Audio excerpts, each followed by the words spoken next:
Hello friends, how are you.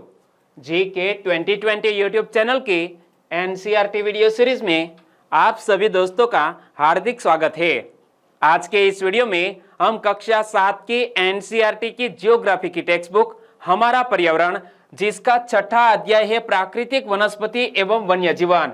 और दोस्तों, यह अध्याय से जुड़े हुए 2 वीडियो बनाकर मैंने आपको प्रोवाइड किए हैं। बहुत ही खूबसूरत तरीके से यह दोनों वीडियो हमने तैयार किए हैं और अभी तक आपने नहीं देखा है तो प्लीज देख लीजिएगा। आज के इस वीडियो में हम दोस्तों यह अध्याय के लास्ट में यानी कि पेज नंबर 45 पर अभ्यास में कुछ क्वेश्चन और आंसर दिए हैं, क्वेश्चन रखे गए हैं। तो आज के इस वीडियो में हम प्रश्नोत्तर के बारे में चर्चा करेंगे।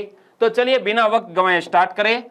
हमारा पर्यावरण कक्षा 7 के एनसीईआरटी की ज्योग्राफी की टेक्स्ट बुक, जिसका छठा अध्याय है प्राकृतिक वनस्पति एवं वन्य जीवन। तो अभ्यास में सबसे पहले तो कुछ क्वेश्चन रखे गए हैं कि निम्न प्रश्नों के उत्तर दीजिए। तो पहला क्वेश्चन है, वनस्पतियों का विकास किन 2 कारकों पर अधिकतर निर्भर करता है। वनस्पतियों का विकास किन 2 कारकों पर अधिकतर निर्भर करता है। तो यह क्वेश्चन का आंसर हमें लिखना चाहिए कि वनस्पतियों का विकास तापमान एवं नमी पर अधिकतर निर्भर करता है। या तो आप ऐसे भी लिख सकते हैं कि वनस्पतियों का विकास तापमान एवं वर्षा पर अधिकतर निर्भर करता है। ओके, अगला क्वेश्चन है, प्राकृतिक वनस्पतियों की 3 मुख्य श्रेणियां कौन सी है। तो मैंने आपको बताया था कि प्राकृतिक वनस्पति को निम्न 3 मुख्य श्रेणियों में वर्गीकृत किया जाता है। और यह 3 श्रेणियां कौन कौन सी। तो एक तो है वन, दूसरी श्रेणी है घासस्थल और तीसरी श्रेणी है कांटेदार झाड़ियां। तो आपको याद रख लेना चाहिए कि प्राकृतिक वनस्पति को 3 मुख्य श्रेणियों में वर्गीकृत किया जाता है, वन, घासस्थल, कांटेदार झाड़ियां। अगला क्वेश्चन, उष्णकटिबंधीय सदाबहार वन के 2 दृढ़ काष्ठ वाले पेड़ों के नाम बताइए।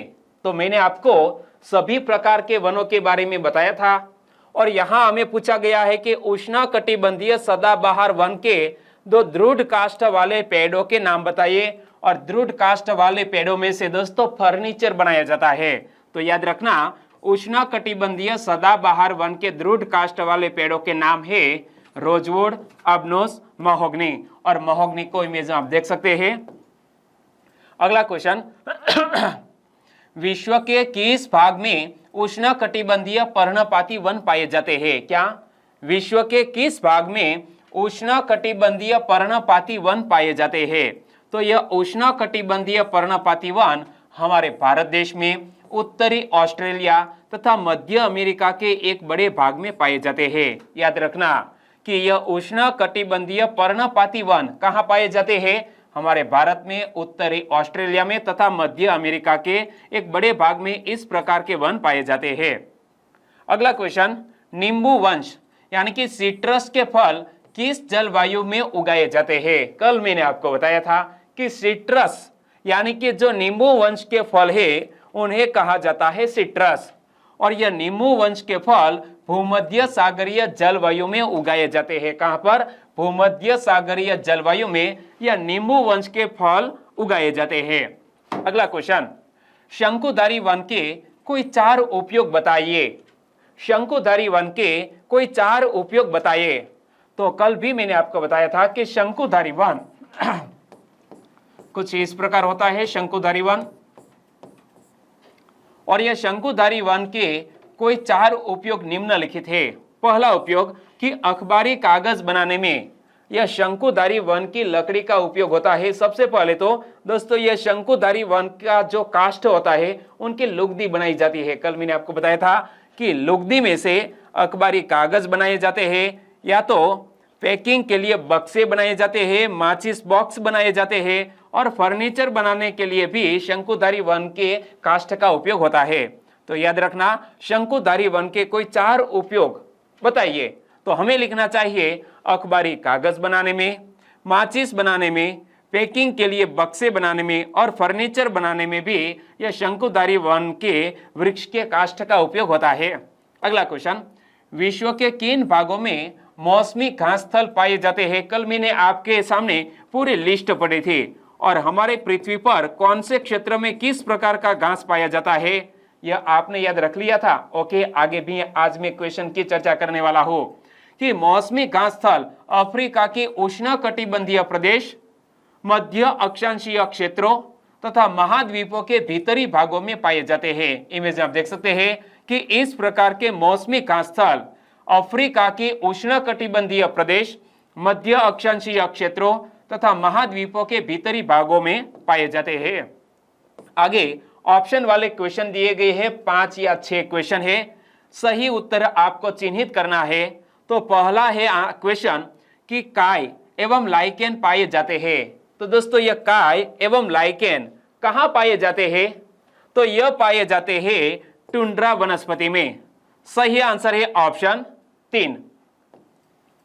अगला ऑप्शन वाला क्वेश्चन, कांटेदार झाड़ियां कहां मिलती है? यह कांटेदार झाड़ियां कहां आपको देखने को मिलेगी?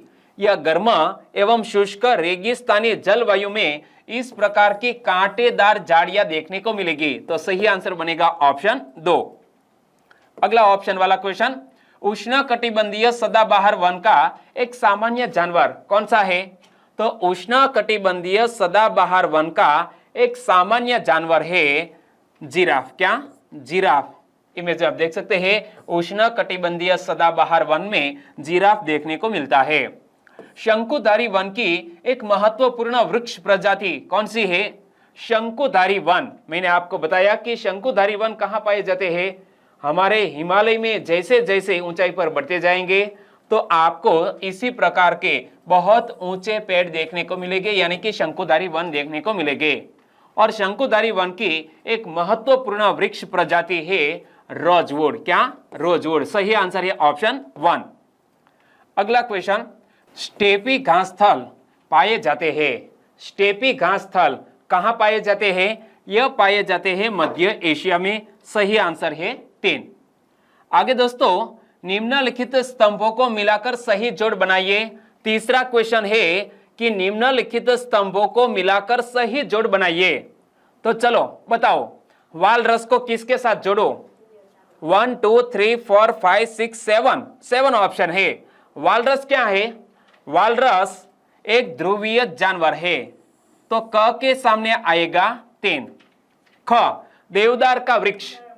देवदार का वृक्ष नरम काष्ठ का पेड़ है और यह देवदार के वृक्ष में से माचिस के बक्से बनाए जाते हैं या तो कोई चीजें हैं उनके पैकिंग बनाने के लिए यह देवदार के वृक्ष के काष्ठ का उपयोग होता है। तो ख को जोड़ दिया 1 के सामने। जैतून क्या है? पहले 2 पार्ट आपने ध्यान से देखे हैं तो आंसर पता चल गया होगा। जैतून है कांटेदार झाड़ियां। हाथी, हाथी कहां पर देखने को मिलता है? तो हाथी उष्णकटिबंधीय पर्णपाती वन का एक जानवर है। तो घ को जोड़ दिया है 2 के सामने। कंपोस्ट क्या है? कल मैंने आपको वीडियो के लास्ट में हमारे दोस्तों दुनिया में महत्वपूर्ण घास स्थल पाए जाते हैं और कौन से देश में यह घास स्थल कौन से नाम से फेमस है वो हमारे लिए एक पूरी जो सूची थी वो मैंने आपके सामने रखी थी और आपने भी याद रखा होगा कि कंपोस्ट यह ब्राजील के उष्णकटिबंधीय घास स्थल है। क्या? कंपोस्ट ब्राजील के उष्णकटिबंधीय घास स्थल है। और डाउन क्या है? यह डाउन अंटार्कटिका का शीतोष्ण घास स्थल है। यानी कि इस प्रकार यह सही जोड़ सुमिलित करने थे। आपने क्या किया? सभी जोड़ सही सुमिलित की या नहीं की? ओके, आगे बात करें तो कारण बताइए। पहला कारण है ध्रुवीय प्रदेशों में रहने वाले जानवरों की फर एवं त्वचा मोटी होती है। क्या? यह ध्रुवीय प्रदेशों में रहने वाले जानवरों की फर एवं त्वचा मोटी होती है क्योंकि इन प्रदेशों में अधिक ठंड होती है। क्या? यह ध्रुवीय प्रदेश में अधिक ठंड होती है और वहां लगभग सारा साल बर्फ जमी रहती है और मोटी फर तथा मोटी त्वचा जानवरों को ठंड से बचाती है तथा उनके शरीर को गर्म रखती है। यानी कि प्रकृति ने ऐसी ही चीजें बनाई है। प्रकृति ने दोस्तों जानवरों को ऐसा ही बनाया है जो अपने आसपास के जो वातावरण है, मौसम है, उनके अनुकूल हो सके। तो यह इन प्रदेशों में अधिक ठंड होती है, वहां लगभग सारा साल बर्फ जमी रहती है, मोटी फर तथा मोटी त्वचा यह जानवरों को ठंड से बचाती है तथा उनके शरीर को गर्म रखती है। अगला कारण, उष्णकटिबंधीय पर्णपाती वन शुष्क मौसम में अपनी पत्तियां गिरा देते हैं। तो क्यों गिरा देते हैं? ताकि उनका जल संरक्षित रहे। यदि ऐसा न हो तो पत्तियों द्वारा होने वाले वाष्पोत्सर्जन से वे सूख सकते हैं। इसीलिए उष्णकटिबंधीय पर्णपाती वन शुष्क मौसम में अपनी पत्तियां गिरा देते हैं। एक बार फिर से पढ़ लो, ताकि उनका जल संरक्षित रहे। यदि ऐसा न हो तो पत्तियों द्वारा होने वाले वाष्पोत्सर्जन से वे सूख सकते हैं। इसीलिए यह वृक्ष है वो पत्तियां गिरा देते हैं। अगला कारण, वनस्पति के प्रकार एवं सघनता एक स्थान से दूसरे स्थान पर बदलती रहती है, क्योंकि वनस्पति के प्रकार तथा सघनता तापमान, वर्षा, ऊंचाई, मिट्टी की परत की मोटाई आदि कारकों पर निर्भर करती है। और सभी जगह एक समान तापमान नहीं होता, एक समान बारिश नहीं होती और सभी जगह एक समान ऊंचाई पर भी नहीं होती। और मिट्टी की परत की मोटाई आदि कारकों पर यह वनस्पतियों का प्रकार निर्भर करता है और स्थान स्थान पर इन कारकों में अंतर आ जाता है। कहीं वर्षा अधिक होती है तो कहीं कम होती है। हाल ही में हमारे गुजरात में बहुत बारिश हुई है, तो कहीं ऐसे भी स्थल है जहां बहुत कम बारिश हुई है। तो इसी प्रकार दोस्तों, यह अध्याय के अभ्यास के क्वेश्चन के उत्तर खत्म करते हैं। आपकी समझ में यह पूरा पाठ आ गया है और मेरी दृष्टि से क्लास 1-2 के एग्जामिनेशन के लिए यह तीनों वीडियो मोस्ट आईएमपी है। अभी तक आपने एक भी पार्ट देखना बाकी है, नहीं देखा है, तो प्लीज देख लीजिएगा, क्योंकि आपको आने वाली एग्जामिनेशन में निश्चित तौर ही मदद करेंगे। ओके, कल मिलते हैं एक नए वीडियो के साथ, लेकिन जाने से पहले आपसे एक छोटी सी गुजारिश है कि इस वीडियो की लिंक फेसबुक, व्हाट्सएप या टेलीग्राम के जरिए अपने दोस्तों को शेयर करना मत भूलिएगा। ओके, टेक केयर एंड जय हिंद।